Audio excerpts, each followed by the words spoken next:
വിജുവാലേട്ടാ ഒരു ഹായ് തരൂ. ചെറിയൊരു മ്യൂസിക് ഡയറക്ടറാണ്, ഷൈജിത്ത് എന്നാണ് പേര്. 10-60 ആൽബമൊക്കെ ചെയ്തിട്ടുണ്ട്, സിനിമയിൽ എത്തിപ്പെടാൻ പറ്റിയിട്ടില്ല. ഭയങ്കര ഇഷ്ടമുണ്ടാ. ഞാനൊരു ക്ഷേത്ര ശാന്തിക്കാരാണ്. അപ്പൊ അമ്പലത്തിൽ ഷൂട്ട് കഴിഞ്ഞ് വന്ന വഴിയാണ് മുണ്ടക്കുട്ടി. ഞാൻ പല്ലന്തുരത്ത് വലിയ പറമ്പ് ക്ഷേത്രം പറവൂരാണ്. നിങ്ങളെ ഒരുപാട് വീഡിയോസും കുറെ കാര്യങ്ങളൊക്കെ ശ്രദ്ധിക്കുന്ന ആളാണ്. ബിജുവാലേട്ടാ ഗോളത്തിലെ എക്സ്പീരിയൻസ് എന്ന് പറയാമോ? ഗോളം നല്ല മൂവിയാണ്, നല്ലൊരു ത്രില്ലർ മൂവിയാണ്. പുതിയ ആക്ടർ കമ്പാരിറ്റീവ്ലി പുതിയ നടന്മാരും ഒക്കെയാണ്. കുറെ പുതിയ ആക്ടേഴ്സ് ഉണ്ട്. മ്യൂസിക് അതിഗംഭീരമാണ്.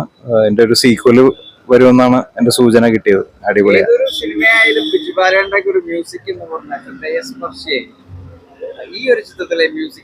മ്യൂസിക് ഗംഭീരമാണ്, അതിഗംഭീരമാണ് മ്യൂസിക്. ബാക്ക്ഗ്രൗണ്ട് സ്കോറും ഒരു സോങ് ഉണ്ട്, അതും നല്ല രസമുണ്ട്. സംഗീതത്തെ ഒരുപാട് ഹൃദയത്തോട് ഇപ്പോഴും ചേർത്ത് പിടിച്ചുകൊണ്ടേ ഇരിക്കുകയാണ് അല്ലെ? അതെ അതെ.